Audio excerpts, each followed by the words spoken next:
मध्य प्रदेश के यशस्वी मुख्यमंत्री मेरे मित्र श्रीमान शिवराज जी, केंद्र में मंत्रिपरिषद में मेरी साथी, इसी क्षेत्र की सांसद और देश की पहली विदेश मंत्री, सफल विदेश मंत्री बहन सुषमा जी, केंद्र में मंत्रिपरिषद के मेरे साथी, मध्य प्रदेश के ही नेता श्रीमान नरेंद्र सिंह जी,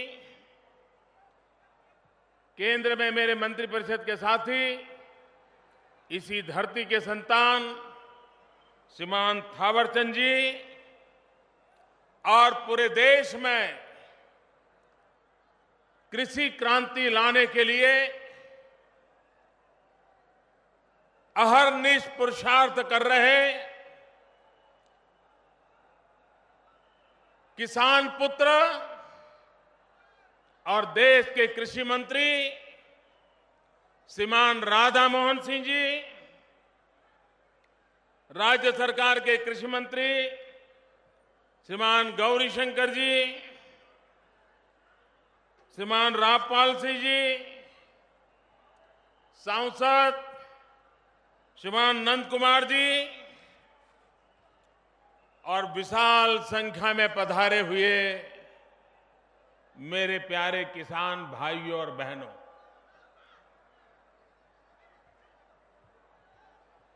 मैं जब हेलीकॉप्टर से आ रहा था तो मैं देख रहा था कि मीलों तक बसों की कतार लगी थी। वो यहां पहुंचना चाहते थे। मैं नहीं मानता हूं वो पहुंच पाए होंगे।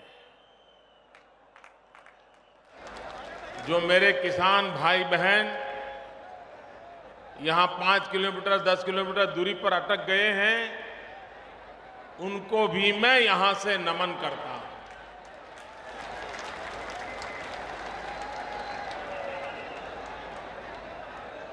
मैं सामने की तरफ देखने की कोशिश कर रहा हूं।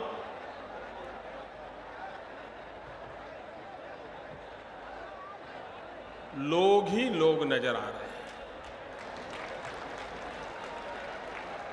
इस तरफ भी वही हाल है, इस तरफ भी वही हाल। और ये सिरोही एक छोटा सा कस्बा, जहां इतना बड़ा कार्यक्रम आयोजित करना और राज्य भर से इतनी बड़ी मात्रा में किसानों का आना, हमें आशीर्वाद देना, मैं हृदय से इन मेरे किसान भाइयों बहनों का उनका वंदन करता हूं, अभिनंदन करता हूं।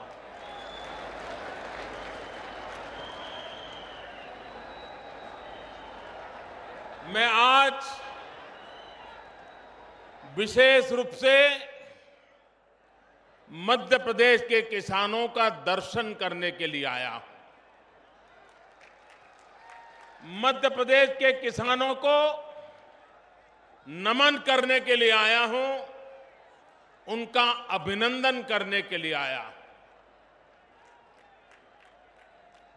10 साल पहले हिंदुस्तान के एग्रीकल्चर के नक्शे पर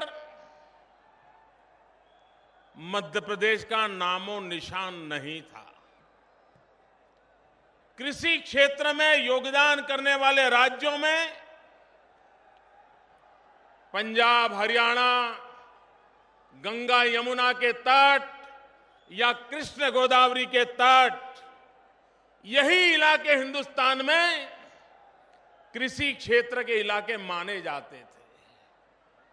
लेकिन मध्य प्रदेश के किसानों ने अपनी सूझबूझ से, अपने परिश्रम से, नए नए प्रयोगों से और मध्य प्रदेश की शिवराज जी की सरकार ने अनेक वित्त किसान लक्षी योजनाओं के रहते, ग्रामीण विकास की योजनाओं को रहते और किसान की जो मूलभूत आवश्यकता है उस पानी पर बल देने के कारण राज्य सरकार और किसानों ने मिलकर के एक नया इतिहास रचा है और आज हिंदुस्तान के कृषि जगत में मध्य प्रदेश सिरमौर बन गया है। और इसलिए मैं मध्य प्रदेश के किसानों को आज नमन करने आया। 4 साल लगातार कृषि क्षेत्र का अवार्ड एक राज्य जीतता चला जाए, ये छोटी बात नहीं है। और उनका ग्रोथ भी देखिए, कभी 0 पर से 10 पर पहुंचना सरल होता है, लेकिन 15, 17, 18 पर से 20, 22 या 24 पे पहुंचना बहुत कठिन होता है। जो लोग कृषि अर्थशास्त्र को समझते हैं वो भली भांति जान सकते हैं कि मध्य प्रदेश ने भारत की आर्थिक विकास की यात्रा में मध्य प्रदेश के कृषि जगत का कितना बड़ा योगदान किया है। और इसलिए मैं विशेष रूप से आज यहां आकर के लाखों किसानों की हाजिरी में कृषि कर्मण अवार्ड दे रहा हूं। ये अवार्ड तो मैंने मुख्यमंत्री का हाथ में दिया, राज्य के कृषि मंत्री के हाथ में दिया, लेकिन हकीकत में तो ये जो कृषि कर्मण अवार्ड है वो मैं मध्य प्रदेश के कोटि कोटि लाखों मेरे किसान भाइयों बहनों को देते हुए कोटि कोटि वंदन करता हूं। आपने अद्भुत काम किया, लेकिन भाइयों बहनों, इन सब के बावजूद भी पिछले 2 साल वर्षा की स्थिति ठीक नहीं रही। कहीं सूखा रहा तो कहीं बाढ़ रही। इसके बावजूद भी देश के किसानों ने फसल की पैदावार में कमी नहीं आने दी, ऊपर से कुछ मात्रा में बढ़ोतरी हुई। ये किसानों के पुरुषार्थ का परिणाम है कि आज देश में विपरीत मौसम के बावजूद भी हमारा किसान विपरीत परिस्थितियों से जूझते हुए भी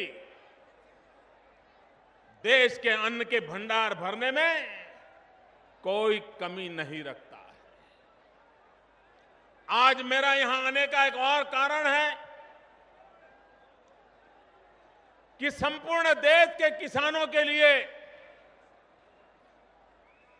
प्रधानमंत्री फसल बीमा योजना, उसकी गाइडलाइंस आज मध्य प्रदेश के किसानों की हाजिरी में समग्र देश के किसानों को अर्पित की जा रही है। और इसका हक मध्य प्रदेश के किसानों का बनता है कि जिन्होंने एक नया इतिहास रचा है। और इसलिए प्रधानमंत्री फसल बीमा योजना का आरंभ भी मध्य प्रदेश से करना बहुत ही उचित मुझे लगता है और उसके कारण आज इस कार्यक्रम की रचना की गई। हमारे देश में अटल जी की सरकार जब थी तब सबसे पहले फसल बीमा योजना आई थी और किसानों का भला करने का एक प्रामाणिक प्रयास भारतीय जनता पार्टी एनडीए अटल जी की सरकार ने किया था। बाद में सरकार बदल गई, उन्होंने कुछ उसमें परिवर्तन किए और परिवर्तन करने के कारण सरकार का तो भला हुआ, लेकिन किसान के मन में आशंकाएं पैदा हो गई और परिणाम ये आया कि किसान फसल बीमा योजनाओं से दूर भागने लगा। इस देश के इतने किसान प्राकृतिक संकटों को झेलते हैं, उसके बावजूद भी वो फसल बीमा लेने के लिए तैयार नहीं होते। पूरे हिंदुस्तान में 20% से ज्यादा किसान बीमा लेने के लिए तैयार नहीं। उनको पता है कि ये करने के बाद भी कुछ मिलने वाला नहीं है। हमारे सामने सबसे पहली चुनौती थी कि हिंदुस्तान के किसान के अंदर विश्वास पैदा किया जाए, बीमा योजना की एक ऐसी प्रोडक्ट दी जाए कि जिसके कारण किसान की सारी आशंकाओं का समाधान हो जाए। और इस देश में पहली बार ऐसी फसल बीमा योजना, प्रधानमंत्री फसल बीमा योजना आई है, जो लोग सुबह शाम मोदी को किसान विरोधी कहने के लिए भांति भांति के प्रयोग करते हैं, ऐसे लोगों ने भी प्रधानमंत्री फसल बीमा योजना की आलोचना करने की हिम्मत नहीं की, क्योंकि ऐसी योजना बनी है कि जिसमें किसान की सारी मुसीबतों का समाधान है। एक समय था कि किसान फसल बीमा कुछ इलाकों में तो 14% तक जाना पड़ा, कुछ इलाकों में 6%, 8% गया।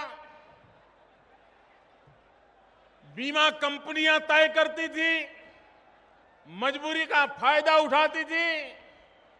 इस सरकार ने निर्णय कर लिया कि हम जब बीमा योजना करेंगे तो रबी फसल के लिए 1.5% से ज्यादा किसान से प्रीमियम नहीं लिया जाएगा और खरीफ में 2% से ज्यादा नहीं लिया जाएगा।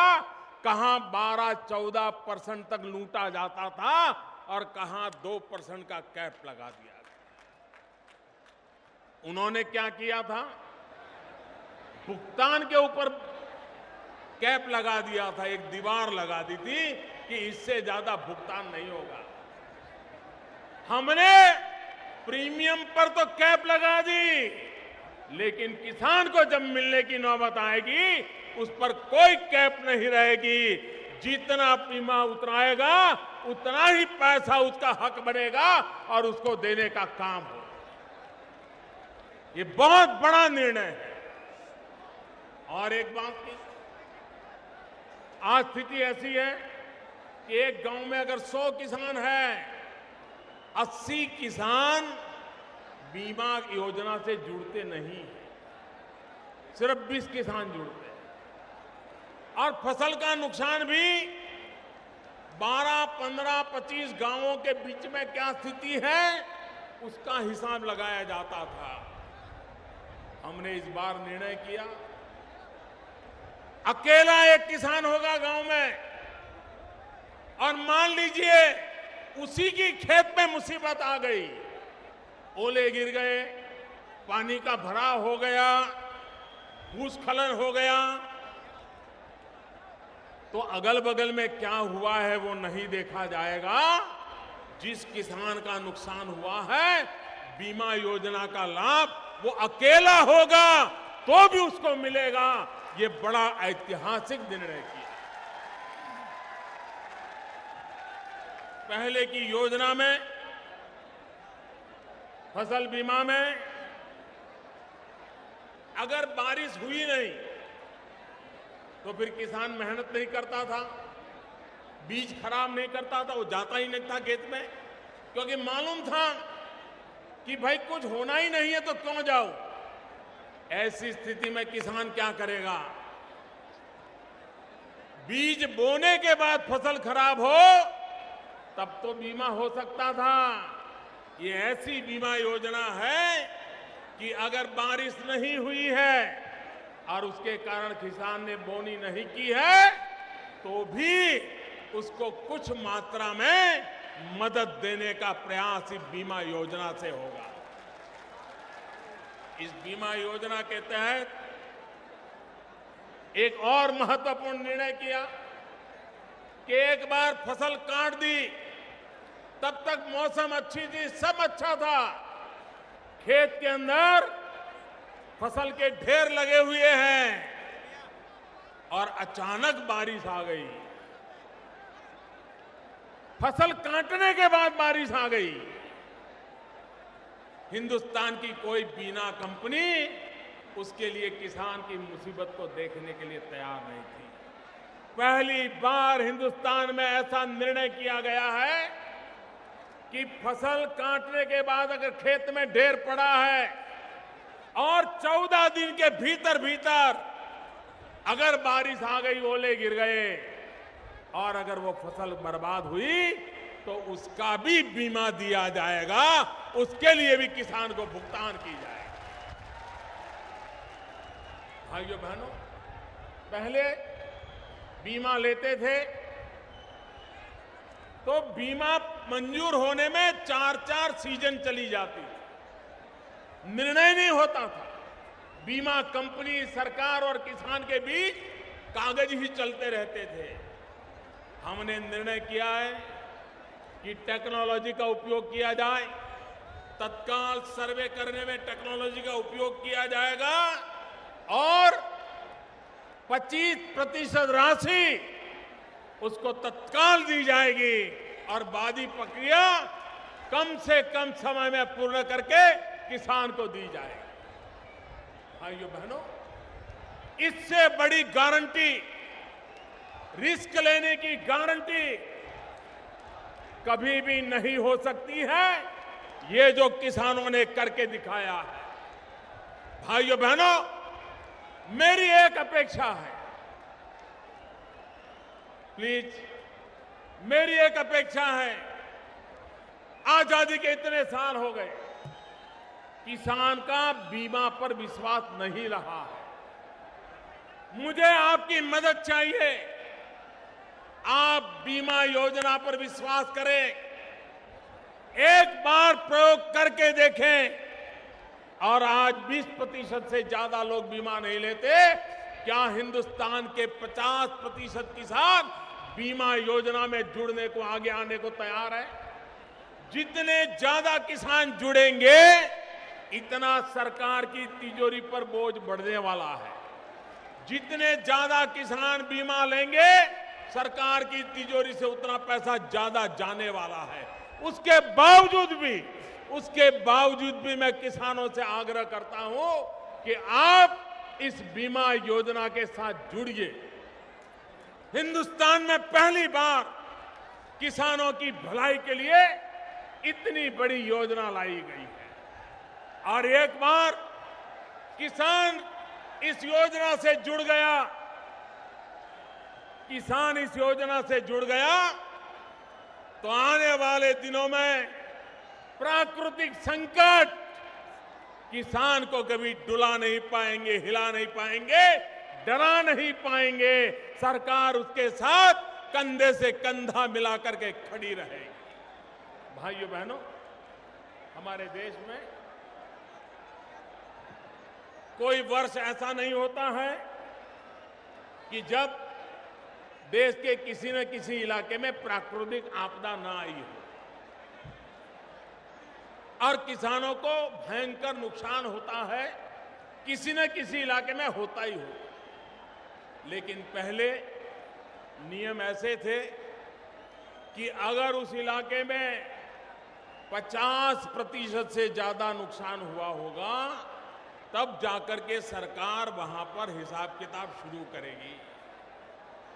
भाइयों बहनों, हमने इसमें निर्णय में बदल कर दिया और हमने कहा कि 50% नहीं, 1/3 भी अगर नुकसान हुआ है तो भी किसान को इस नुकसान का मुआवजा दिया जाएगा।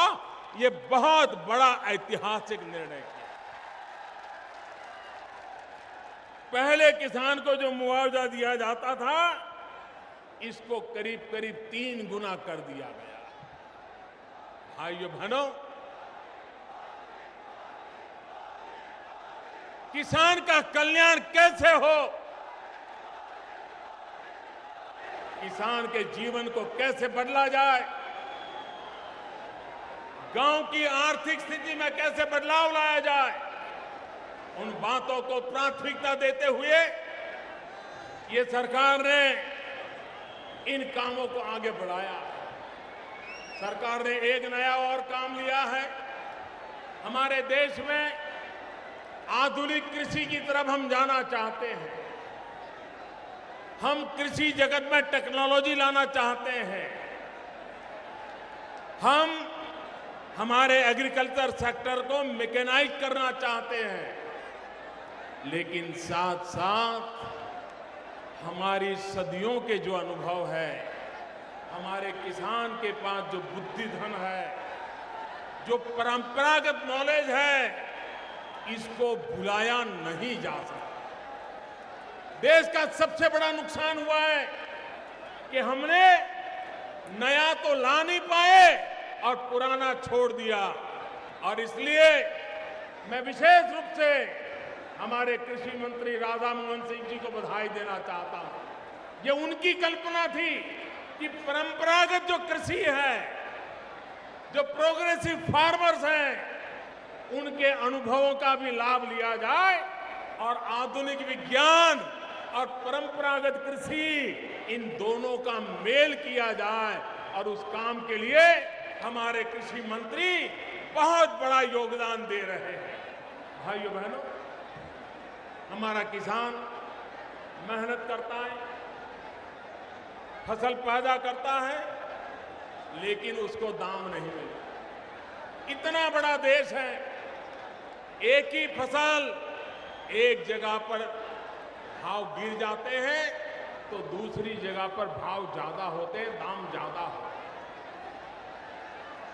लेकिन किसान के पास चॉइस नहीं रहता है। उसको तो बेचारे को अपने गांव के बगल में जो मंडी है, उसी में माल बेचना पड़ता है। हम जो टेक्नोलॉजी की बात करते हैं, डिजिटल इंडिया की बात करते हैं, वो मेरे किसान भाइयों बहनों के लिए करते हैं। आने वाले दिनों में हम एक नेशनल एग्रीकल्चर मार्केट, इसका पूरा वर्चुअल प्लेटफॉर्म खड़ा कर रहे हैं, डिजिटल प्लेटफॉर्म खड़ा कर रहे हैं। हिंदुस्तान के किसी भी कोने में मेरा किसान अपने मोबाइल फोन पर देख पाएगा कि उसके यहां अगर गेहूं है तो आज हिंदुस्तान के किस कोने में गेहूं कितने दाम से बिक रहे हैं, और वो तय कर सकता है। वो यहां मध्य प्रदेश में बैठे बैठे तय कर सकता है कि मुझे मध्य प्रदेश में गेहूं नहीं बेचना है, मुझे तो तमिलनाडु में ज्यादा दाम मिलते हैं, तमिलनाडु में बेचना है, वो बेच सकता है। पहली बार सारे देश की करीब 550 मंडियों को टेक्नोलॉजी से जोड़ करके डिजिटल इंडिया का पहला फायदा मेरे किसान भाइयों बहनों को मिले, इसके लिए ऐसी मंडियों को ऑनलाइन नेटवर्क बना करके एक नेशनल एग्रीकल्चर मार्केट खड़ा करना है। और भाइयों बहनों, 14 अप्रैल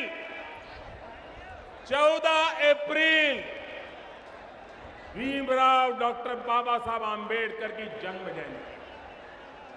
हमारे मऊ में हमारे मुख्यमंत्री शिवराज जी ने बाबा साहब आंबेडकर का तीर्थ खड़ा किया है।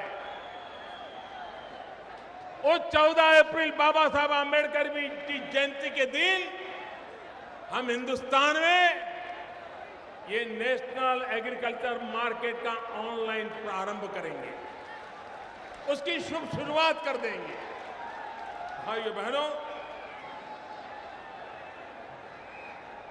हमारे देश में गन्ना किसानों को लेकर के हमेशा चिंता बनी रही। जब हम सरकार में आए, बेहिसाब पैसे किसानों के भुगतान बाकी था। जहां किसान गन्ना पैदा करता था, बेहिसाब भुगतान बाकी था। कोई कहता था 50,000 करोड़ बाकी है, कोई कहता था 60,000 करोड़ बाकी है, कोई कहता था 65,000 करोड़ बाकी है। हर दिन नए नए आंकड़े आते थे। हमारे सामने चुनौती थी कि इन गन्ना किसानों को पैसे कैसे मिले। एक के बाद एक योजना बनाई। दुनिया में चीनी का दाम गिर गया था, भारत में चीनी भरपूर थी, दुनिया चीनी खरीदने को तैयार नहीं थी, कारखानों के पास पैसा नहीं था, किसान के पैसा कोई भुगतान नहीं करता था। हमने एक के बाद एक योजनाएं बनाई और आज 18 महीने के भीतर भीतर मैं बड़े संतोष के साथ कहता हूं कि जहां 50,000 करोड़ 60,000 करोड़ की भुगतान की बातें होती थी, आज कल तक का मैंने हिसाब लिया 1,000 करोड़ से भी कम भुगतान अब बाकी रहा है। मेरे गन्ना किसानों को ये भुगतान हो जाए। इतना ही नहीं भाइयों, हम किसान को ताकतवर बनाने के निर्णय करते हैं।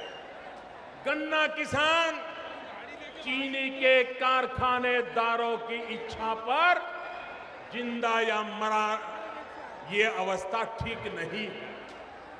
हमने एक नियम बनाया कि गन्ने से इथेनॉल बनाया जाए, वो इथेनॉल पेट्रोल में मिक्स किया जाए। 10% इथेनॉल बना करके पेट्रोल में मिक्स करने का निर्णय किया।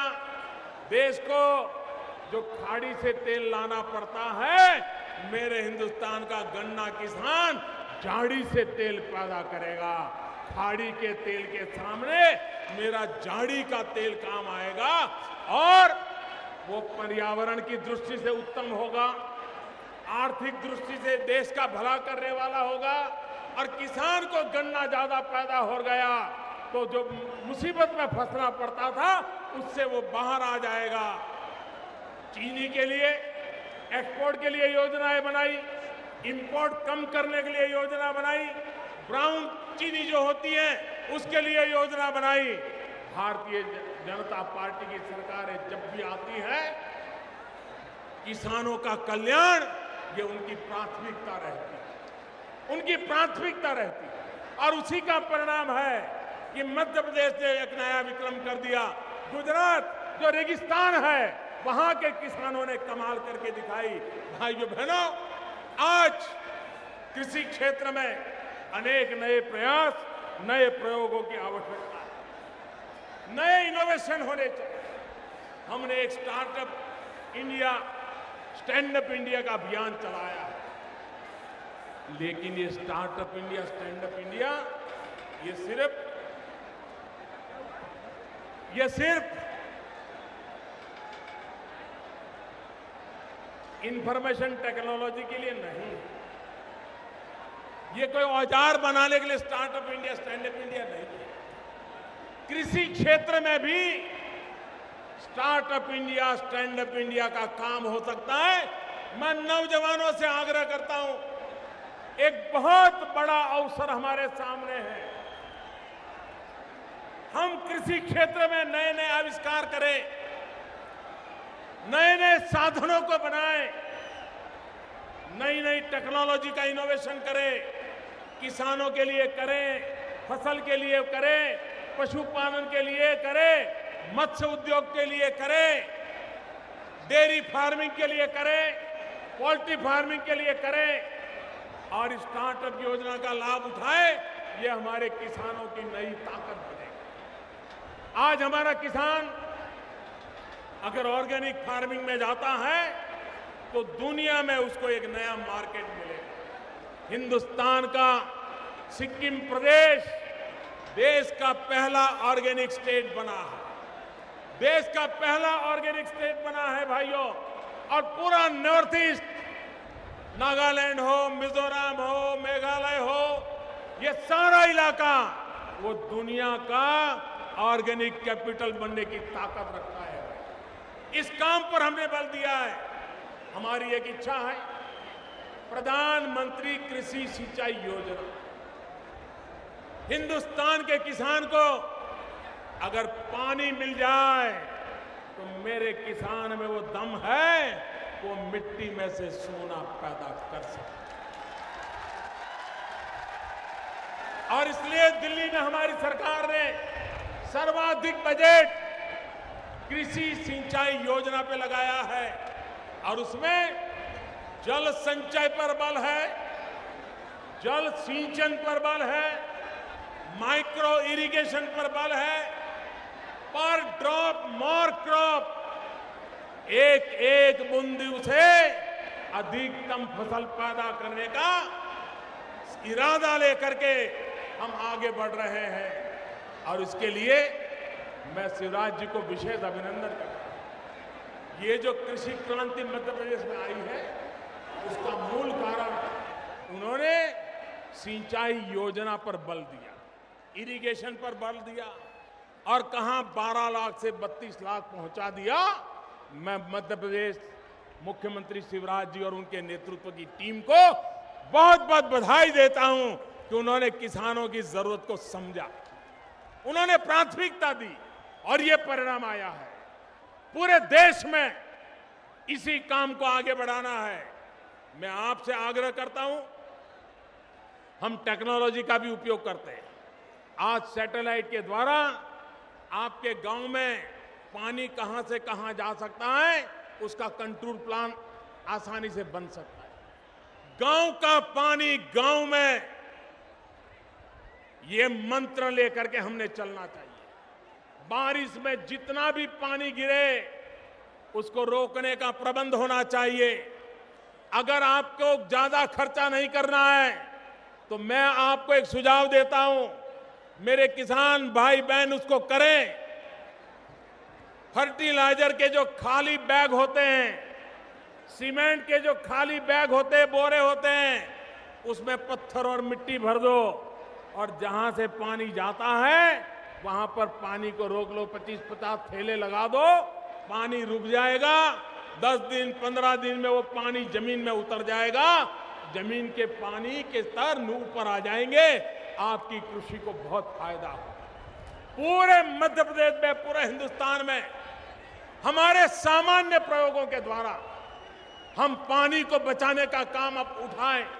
उसी प्रकार से ये हम जो फ्लड इरिगेशन करते हैं, मैं किसान भाइयों से आग्रह करता हूं, फ्लड इरिगेशन की जरूरत नहीं है।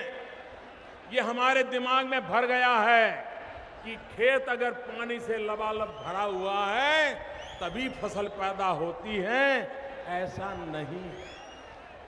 मैं आपको एक उदाहरण से समझाना चाहता हूं। अगर किसी परिवार में कोई बच्चा 5 साल 6 साल की उम्र हुई हो, लेकिन शरीर उसका 1 या 2 साल की उम्र जैसा ही दिखता है, वजन बढ़ता नहीं है, चेहरे पर चेतना नहीं है, एकदम ढीला ढाला है, और मां को बड़ी इच्छा है कि बेटा जरा हंसते खिलने लगे, वजन बढ़ने लगे, खून बढ़ने लगे, और मां अगर ये सोचे कि बाल्टी भर पिस्ता बादाम के वाला दूध तैयार करूंगी और बच्चे को केसर पिस्ता बादाम के दूध से दिन में 4-4 बार नहलाऊंगी, दूध की बाल्टी में उसको आधा दिन बिठा करके रखूंगी, क्या वो बच्चे के शरीर में वजन बढ़ेगा, खून बढ़ेगा, शरीर में बदलाव आएगा? नहीं आएगा। दूध हो, बादाम हो, पिस्ता हो, केसर हो, उसको नहलाया जाए, लेकिन बच्चे के शरीर में फर्क नहीं आएगा। लेकिन अगर समझदार मां बच्चे को दिन में चम्मच से 10 चम्मच 15 चम्मच दूध पिलाती जाएगी तो शाम तक भले 200 ग्राम दूध ले ले, लेकिन वजन बढ़ने लगेगा, शरीर बढ़ने लगेगा, खून बढ़ने लगेगा। दूध से नहलाने से बदन नहीं बदलता है, लेकिन दूध अगर 2-2 चम्मच पिला दिया तो बदलाव आता है। ये फसल का भी वैसा ही स्वभाव है जैसा बालक का होता है। फसल को पानी में डुबो करके रखोगे तो फसल ताकतवर बनेगी, ये सोचना गलत है। अगर बूंद बूंद फसल को पानी पिलाओगे तो फसल तेजी से बढ़ेगी। और इसलिए एक एक बूंद पानी से फसल कैसे बनाई जाए उस पर ध्यान देना। और इसलिए पर ड्रॉप मोर क्रॉप, ये इरिगेशन पर हम बल दे रहे हैं। मेरे भाइयों बहनों, मैं 2014 में प्रधानमंत्री बना। मुख्यमंत्रियों की मुझे जो सबसे ज्यादा चिट्ठियां आई, सबसे ज्यादा चिट्ठियां क्या आई कि प्रधानमंत्री जी हमारे राज्य में यूरिया की कमी है, तत्काल हमें यूरिया भेजिए, हमें यूरिया की जरूर आवश्यकता है। भाइयों बहनों, 2015 में हिंदुस्तान के एक भी मुख्यमंत्री की तरफ से मुझे यूरिया की मांग को लेकर के चिट्ठी नहीं आई। हिंदुस्तान के किसी कोने से नहीं आई। पहले आप अखबार निकाल के देख लीजिए, किसी ने किसी राज्य में, किसी ने किसी जिले में यूरिया लेने के लिए किसानों की कतार के फोटो आते थे। किसान यूरिया को ब्लैक मार्केट में खरीदता था और कुछ स्थानों पर तो यूरिया लेने के लिए आते थे, झगड़ा हो जाता था और पुलिस को लाठीचार्ज करना पड़ता था। ये बहुत दूर की बात नहीं बताता हूं, 2014 पहले तक ये होता रहता था।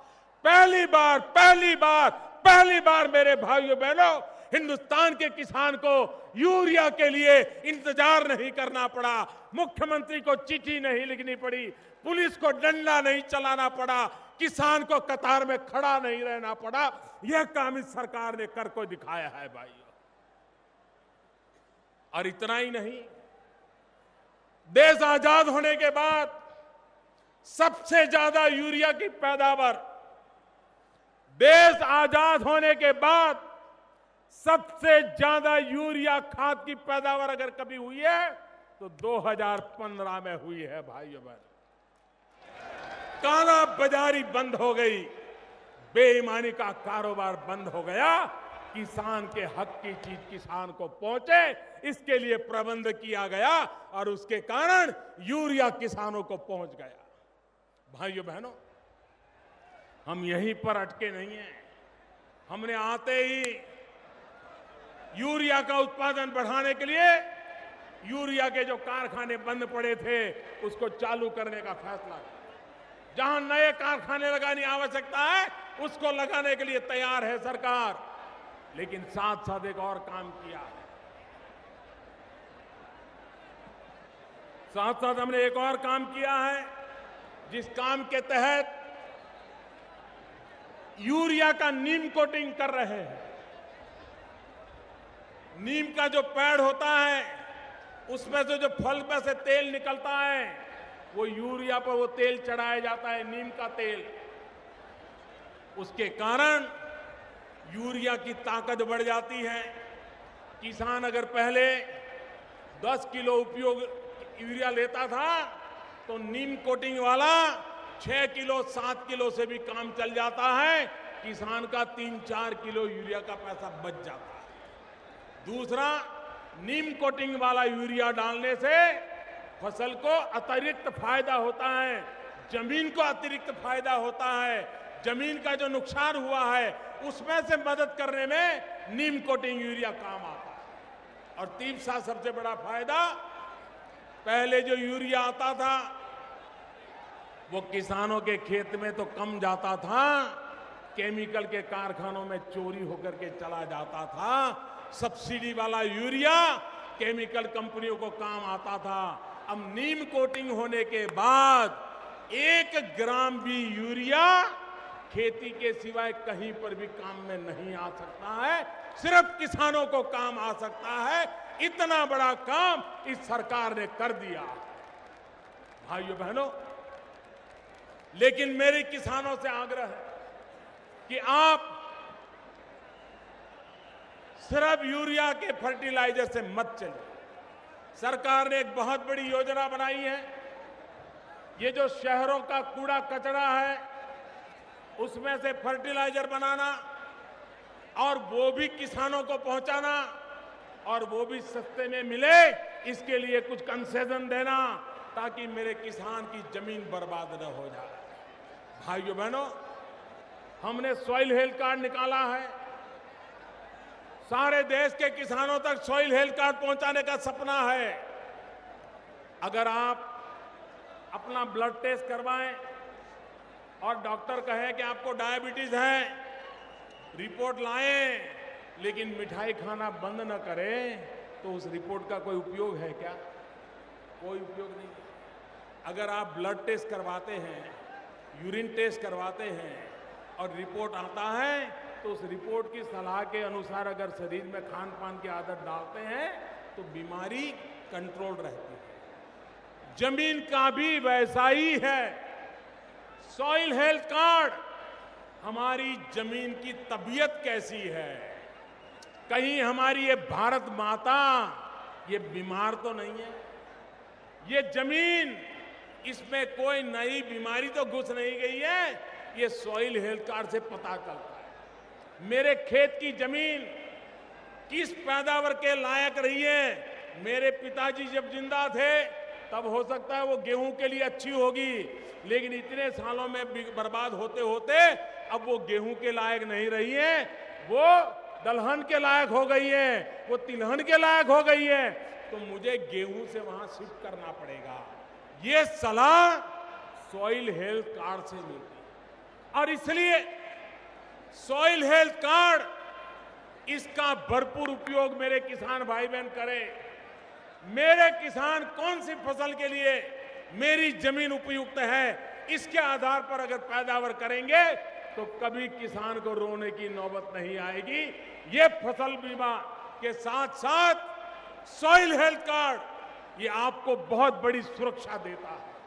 और इसलिए मेरे भाइयों बहनों, मैं आपसे आग्रह करने आया हूं कि आप इस बात को आग्रह करिए। मुझे खुशी हुई, स्वच्छ भारत का जो अभियान चला है उसमें यही नजदीक में जहां से हमारे मुख्यमंत्री चुनाव जीतते हैं, वो बूधनी ओपन डिफेक्शन फ्री हो गया है और इसके लिए मैं बधाई देता हूं। और जिन्होंने इस काम को किया है उन सभी गांव वालों को, सभी अधिकारियों को खुले में शौच नहीं जाने का जो निर्णय किया है, इसके लिए मैं अभिनंदन देता हूं। इंदौर के इलाके में भी ये काम हुआ है, ऐसा मुझे हमारे स्पीकर महोदया सुमित्रा जी बता रही थी। मैं उनको और इंदौर इलाके के लोगों को भी अभिनंदन देता हूं कि खुले में शौच जाना बंद हो रहा है। मैं मध्य प्रदेश के सभी मेरे गांव के लोग यहां आए हैं।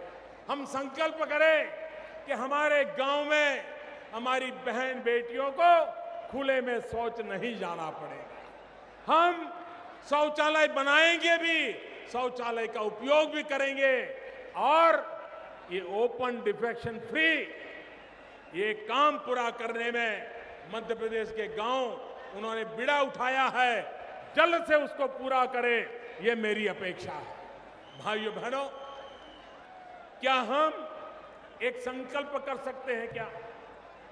ये संकल्प प्रधानमंत्री भी करे, ये संकल्प मुख्यमंत्री भी करे, ये संकल्प कृषि मंत्री भी करे, ये संकल्प देश के किसान भी करे, ये संकल्प देश के 125 करोड़ नागरिक भी करे। 2022 भारत की आजादी के 75 साल होंगे। हमारे देश की आजादी के 75 साल होंगे।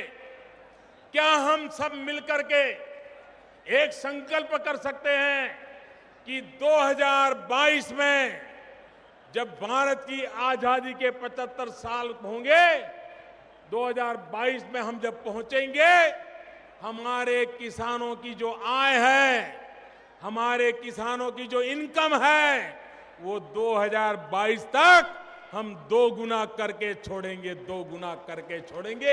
ये संकल्प कर सकते हैं। मेरे किसान भाई संकल्प कीजिए, राज्य सरकारें संकल्प करें, सारे मुख्यमंत्री कृषि मंत्री संकल्प करें, एक बीड़ा उठाएं कि 2022 जब आजादी के 75 साल होंगे, मेरे देश के किसान की आय हम 2 गुना करके रहेंगे। उसके लिए जो भी करना पड़ेगा करेंगे। ये आज का संदेश लेकर के हम जाए, ये संकल्प लेकर के जाए। मैं फिर एक बार आप सबका हृदय से बहुत बहुत अभिनंदन करता हूं और मैं आशा करता हूं कि आपने 4 बार जो अवार्ड जीता है, आने वाले वर्षों में भी ये अवार्ड किसी के हाथ जाने मत दीजिए। कुछ कमाल करके दिखाइए। अभी थोड़े दिन पहले अबू धाबी से, यूएई से, जो हम दुबई अबू धाबी सब जानते हैं, वहां के क्राउन प्रिंस यहां आए थे। उनसे मैं बातें कर रहा था। एक किसानों को समझने जैसी बात है। क्राउन प्रिंस यहां आए थे तो हम दोनों बैठे थे, बातें कर रहे थे। उन्होंने मेरे सामने एक चिंता जताई। उन्होंने कहा, मोदी जी, हमारे यूएई के पास बहुत बड़ी मात्रा में तेल के भंडार है, पैसे भी अपरंपार है, लेकिन न हमारे नसीब में बारिश है और जमीन भी रेगिस्तान के सिवाय कुछ नहीं है। हमारी जनसंख्या बढ़ रही है। 10-15 साल के बाद हमें हमारे लोगों का पेट भरने के लिए अनाज भी बाहर से लाना पड़ेगा, सब्जी भी बाहर से लानी पड़ेगी, दलहन तिलहन भी बाहर से लाने पड़ेंगे। क्या भारत ने सोचा है कि गल्फ कंट्रीज की इतनी बड़ी मांग को कैसे पूरी करने के लिए तैयारी कर रहे हो? मैं हैरान था। यूएई के क्राउन प्रिंस 10 साल 15 साल के बाद वहां की जनता जनार्दन की जो आवश्यकताएं हैं, उसकी पूर्ति के लिए भारत आज से तैयारी करे। भारत अपना तो पेट भरे, लेकिन भारत यूएई का भी पेट भरे। ये प्रस्ताव उन्होंने मेरे सामने रखा। मेरे किसान भाइयों बहनों, दुनिया हमसे आज अपेक्षा कर रही है। सारी दुनिया को भारत काम आ सकता है। हम अगर कोशिश करें, हम हमारे उत्पादन को बढ़ाएं, हम दुनिया के बाजार को कब्जा कर सकते हैं। उस सपने को लेकर के आगे चले। इसी एक अपेक्षा के साथ मैं फिर एक बार आप सबका हृदय से अभिनंदन करता हूं और जय जवान जय किसान जिस मंत्र ने हिंदुस्तान के किसानों ने भारत के अन्न के भंडार भर दिए थे, वो मेरा किसान हिंदुस्तान को आर्थिक ऊंचाइयों पर ले जाने का भी एक बहुत बड़ी ताकत बन के उभरेगा। बहुत बहुत धन्यवाद, बहुत बहुत शुभकामनाएं।